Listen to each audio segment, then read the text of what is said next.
মানুষদের মধ্য থেকে নবী করে আল্লাহ তাআলা আমাদের প্রতি ইহসান করেছেন। আল্লাহ তাআলা বলেন, আল্লাহ রাব্বুল আলামিন বলেন, লাকাদ মান্নাল্লাহু আলাল মুমিনিনা ইয বা'আসা ফীহিম রাসূলা।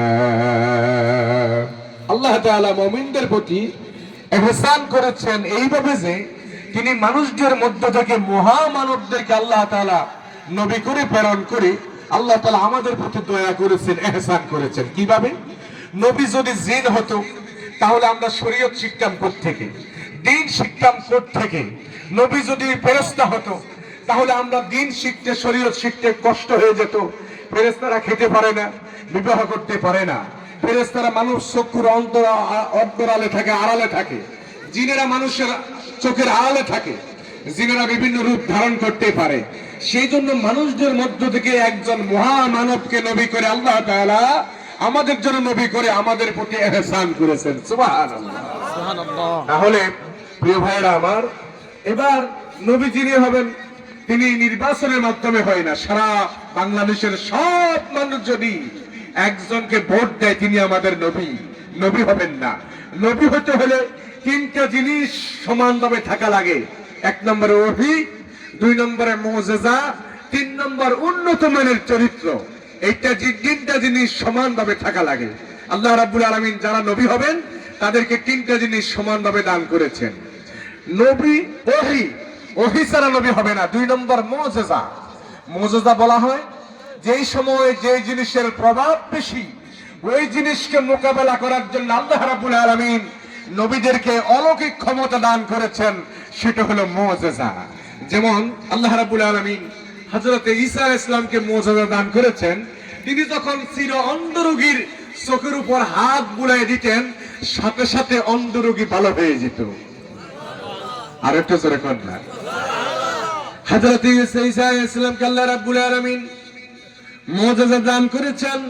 চির অন্ধ রোগীর হাতের মধ্যে হাতটা যখন অন্ধের চোখের মধ্যে বুলিয়ে দিতেন সাথে সাথে অন্ধ ভালো হয়ে যেত।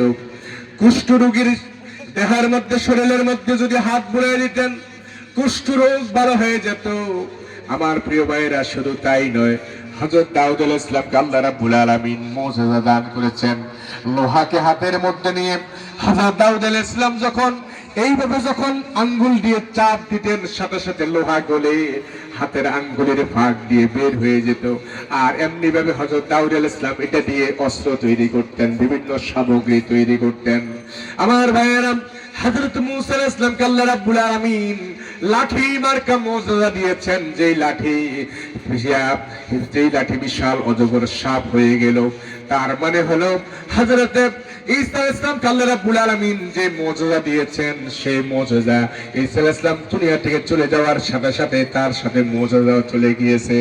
আর যদি বাংলাদেশের সারা পৃথিবীর সমস্ত পীর মাশায়েখ আলেম ওলামা একত্রিত হয়ে যদি চির অন্ধ রোগীর চোখের মধ্যে হাত বুলিয়ে দেয় কোনদিন অন্ধ রোগী ভালো হবে না। হযরত দাউদ আলাইহিস সালাম চলে গেছেন, তাকে আল্লাহ রাব্বুল আলামিন যে মুজিজা দিয়েছেন হাতের মুঠার মধ্যে লোহা, হাতের মুঠার মধ্যে চিপ দিলে পরে লোহা গুলো গলে গলে আঙ্গুলের ফাঁক দিয়ে বের হয়ে যেত। দাউদ আলাইহিস সালাম চলে গেছেন, তার সাথে মুজিজাও চলে গেছেন। পৃথিবীর সমস্ত মানুষ চেষ্টা করলে লোহা আর কোনোদিন পানির মতো গলে গলে হাত দিয়ে বের হবে না। হযরত মূসা আলাইহিস সালাম চলে গেছেন। আজও যদি সারা পৃথিবীর সমস্ত মানুষগুলো লাঠি দিয়ে যদি চেষ্টা করে এই লাঠি আর কোনোদিন সাপ হবে না। প্রিয় ভাইরা আমার, মুহাম্মদুর রাসূলুল্লাহ সাল্লাল্লাহু আলাইহি ওয়াসাল্লামকে আল্লাহ রাব্বুল আলামিন এইরকম একটা নয়, দুইটা নয়, 3000-এর বেশি মুজিজা আল্লাহ তাআলা দান করেছে। সুবহানাল্লাহ, আরেকটু জোরে বলুন সুবহানাল্লাহ। তার মধ্যে শ্রেষ্ঠ মুজিজা হলো আল্লাহর কোরআন। সুবহানাল্লাহ। শ্রেষ্ঠ মুজিজার নাম কি? আল কোরআন। কোরআন, জোরে কোন নাম কি? আল কোরআন। কোরআন। এই কোরআন কি আমাদের ঘরে আছে? জোরে কোন আছে? আছে। প্রিয় ভাইরা আমার, এই কোরআন কিয়ামত পর্যন্ত ভারতের দোরেরা, আমেরিকার তেলাপোকারা, রাশিয়ার উইপোকারা তারা যদি চেষ্টা করে এই কোরআনকে তারা নষ্ট করতে পারবে না। কোরআনের একটা অক্ষর নষ্ট করতে পারবে না, খেয়ে ফেলতে পারবে না। কারণ আল্লাহ রাব্বুল আলামিন এই কোরআন নিজেই হেফাজত করেছেন। আল্লাহ রাব্বুল আলামিন বলেন, ইন্না নাহনু নাযালনা যিকরা ওয়া ইন্না লাহু লাহাফিজুন। কোরআন নাজিল করেছি আমি আল্লাহ, আর এই কোরআন হেফাজতের সমস্ত দায়িত্ব আমি আল্লাহ নিজ হাতে গ্রহণ করেছি। সুবহানাল্লাহ। আরেকটু জোরে বলুন না সুবহানাল্লাহ। কোরআন হেফাজতের দায়িত্ব কার? আল্লাহ। এবার আমরা কিছু মূল কথা বলে কোরআন আল্লাহ তাআলা কেন নাজিল করেছেন এটা শোনার দরকার আছে কি নাই? আছে। জোরে বলেন আছে কি নাই? আছে। আল্লাহ রাব্বুল আলামিন বলেন, আলিফ লাম রা কিতাবুন আনজালনাহু ইলাইকা লিতুখরিজান নাসা মিনাজ যুলুমাতি ইলান নূর। আল্লাহ পাক বলেন, আলিফ লাম রা কিতাবুন আনজালনাহু ইলাইক, ও নবী আপনার প্রতি এই কিতাব নাজিল করা হয়েছে। কেন নাজিল করা হয়েছে? আপনি শুধু এই কোরআন দিয়ে মানুষদেরকে তাবিজ দিবেন, শুধু মানুষদেরকে পানি পড়া দিবেন, শুধু মানুষদেরকে কাইফন পড়া দিবেন, এই জন্য আপনার প্রতি শুধুমাত্র এই কোরআন নাজিল করা হয় নাই। নবী গো, আপনার প্রতি কেন কোরআন নাজিল করা হয়েছে নবী? লিতুখরিজান নাসা মিনাজ যুলুমাতি ইলান নূর, যাতে করে আপনি মানুষদেরকে অন্ধকার থেকে এই কোরআন দিয়ে আলোর দিকে নিয়ে আসতে পারেন। সুবহানাল্লাহ। আলো বলতে শুধুমাত্র এই কারেন্টের আলো নাকি? বলেন না, এই কোরআন দিয়ে মিনাজ যুলুমাতি ইলান নূর, অন্ধকার থেকে হেদায়েতের দিকে নিয়ে আসার জন্য আপনার প্রতি এই কিতাব নাজিল করা হয়েছে। প্রিয় ভাইরা আমার, এই কোরআন আমরা ব্যবহার করি শুধুমাত্র একজন লোক যখন মারা যায় তখন তার শিউরে বসে বসে আমরা কোরআন শরীফ খতম করে আমরা মরা মানুষের কোরআন শোনাই। জিন্দা মানুষের কাছে কোরআন শুনতে রাজি নয় জিন্দা মানুষ। প্রিয় ভাইরা আমার, আপনি যেই মৃত্যু মানুষের প্রিয়রে বসে বসে কোরআন তেলাওয়াত করে শুনাইতেছেন, কোরআন বলতেছে লিউনজিরা মান কানা হাইয়া, এই কোরআন তাকে সতর্ক করার জন্য আল্লাহ তাআলা নাজিল করেছেন। যার জীবন আছে তাকে সতর্ক করার জন্য আল্লাহ তাআলা কোরআন নাজিল করেছে। অথচ আমরা যে মরে গেছে তাকে আমরা কোরআন শোনাচ্ছি। জোরে কোন ঠিক কিনা? যে মরে গেছে তাকে আমরা কোরআন শোনাচ্ছি। আচ্ছা বলেন দেখি, যে মরে গেছে তার রূহটা কি আর ফিরে আসবে? জি না। জোরে কোন ফিরে আসবে? ফিরে আসবে না। তাকে কোরআন শুনে না কি না? কোরআন শুনাইতে হবে জিন্দা মানুষকে, ঠিক কিনা? আর আল্লাহ তো বলতেছেন লিউনজিরা মান কানা হাইয়া, যার রূহ আছে তাকে সতর্ক করার জন্য আমি আল্লাহ রাব্বুল আলামিন এই কোরআন নাজিল করেছি। সুবহানাল্লাহ। আর একটু জোরে বলুন সুবহানাল্লাহ। প্রিয় ভাইরা আমার, যাদের কাছে এই কোরআন আছে তারা পৃথিবীর সবচেয়ে সৌভাগ্যবান জাতি থাকার কথা ছিল। অথচ আল্লাহ রাব্বুল আলামিন বলেন, মা আনজালনা আলাইকাল কুরআনা লিতাশকা। আল্লাহ পাক বলেন, হে নবী আপনার প্রতি এই কোরআন এই জন্য নাজিল করা হয় নাই যে কোরআন আপনাকে হতভাগ্য করে দেবে, বরং আপনার প্রতি এই কিতাব এই জন্য নাজিল করা হয়েছে আপনার ভাগ্যকে পরিবর্তন করে দেওয়ার জন্য আমি আল্লাহ রাব্বুল আলামিন আপনার প্রতি এই কিতাব নাজিল করেছি। জোরে বলেন সুবহানাল্লাহ।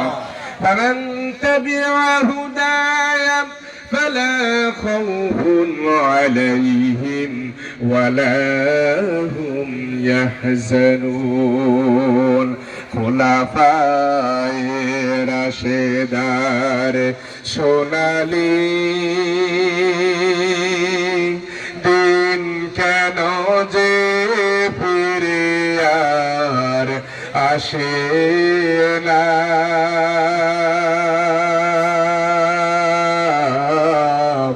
সকলে বেতার অধিকার, কেন যে মন খুলে হাসে না। আল্লাহ পাক বলেন, নবী গো আপনাকে হতভাগ্য করে দেওয়ার জন্য এই কোরআন নাজিল করে নেই, বরং যারা কোরআন অনুসরণ করবে, কোরআনের অনুকরণ করবে তাদের ভাগ্যকে পরিবর্তন করে দেওয়ার জন্য এই কোরআন আপনার প্রতি নাজিল করা হয়েছে। আপনি অসুস্থ হয়ে গেলেন, আপনি অসুস্থ হয়ে যাওয়ার পর অফিস টুসি ডাক্তারের কাছে গেলেন, ডাক্তারের কাছে যাওয়ার পর ডাক্তারকে বললেন, ডাক্তার সাহেব আমার পেট ব্যথা গত রাত্রে ঘুমাইতে পারি নাই। ডাক্তার সাহেবের কাছে যাওয়ার পর এবার ডাক্তার সাহেব আপনাকে ব্যবস্থাপত্র দিলেন, ব্যবস্থাপত্র দিয়ে বললেন যান এই প্রেসক্রিপশন অনুযায়ী আপনি ওষুধ খান। আপনি ফার্মেসি না গিয়ে আপনি সরাসরি ব্যবস্থাপত্র নিয়ে আপনি চলে গেলেন লেমিনেটিং করার দোকানে। সেখানে গিয়ে আপনি ব্যবস্থাপত্রকে লেমিনেটিং করে এনে ঘরের দরজার মধ্যে আপনি লটকে রাখলেন। বলেন দেখি আপনার রোগ ভালো হবে? আরো জোরে কেন ভালো হবে? কেন ভালো হবে না? এটাকে লেমিনেটিং করে ঘরের দরজার মধ্যে লটকে রাখলে রোগ ভালো হবে না কেন?